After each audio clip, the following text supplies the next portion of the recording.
Hi hello నమస్తే. ఇది readymade dress అండి. నెక్ చాలా బ్రాడ్గా వచ్చిందనమాట. వేసుకుంటే కంఫర్ట్గా లేదని తీసుకొచ్చి ఇచ్చారు.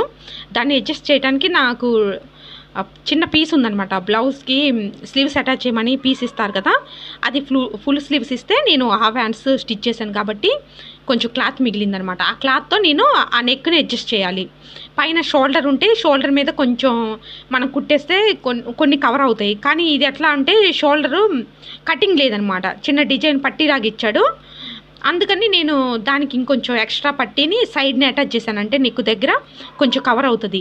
కొంతమంది వెనక థ్రెడ్ అటాచ్ చేస్తారు, అప్పుడు లుక్ బాగోదు, అది నెక్ మొత్తం కవర్ అవ్వదనమాట. అందుకని నేను చిన్న పట్టీని కట్ చేసి దానికి లైనింగ్ యాడ్ చేసి అటు ఇటు స్టిచ్ చేసి తిరగలు తీసి నీట్గా సైడ్ అటాచ్ చేశాను అనమాట. దానివల్ల బ్రాడ్గా ఉన్న నెక్ కొంచెం కవర్ అయ్యింది. అలాగే మిగిలిన క్లాత్తో థ్రెడ్ కుట్టేసి బ్యాక్ సైడ్ని అటాచ్ చేశాను అనమాట. దీనివల్ల ఆ డ్రెస్ డిజైను పాడవలేదు, ఆ నెక్ కూడా కవర్ అయిందనమాట. ఇది డ్రెస్ కాస్ట్ వచ్చేసి 2500 అండి.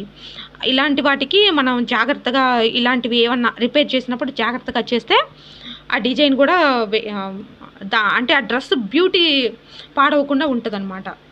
అంటే ఇలాంటివి ఏమి చేసినా కూడా చాలా కేర్ఫుల్గా చేయాలి. కొత్తగా టైలరింగ్ నేర్చుకునే వాళ్ళకి మాత్రం ఇది యూజ్ అవుతుంది అనమాట. ఇలాంటివి చేసి మన దగ్గరికి కుట్టించుకోవడానికి వచ్చిన వాళ్ళు అని సాటిస్ఫై చేస్తే వాళ్ళు ఇంకో 10 మందికి చెప్తారనమాట. అంటే ఈ ఫినిషింగ్ అనేది నీట్గా వచ్చిందంటే వాళ్ళు తెలిసిన వాళ్ళకి చాలామందికి చెప్తారనమాట. మనకు ఖచ్చితంగా యూజ్ఫుల్ అవుతుంది.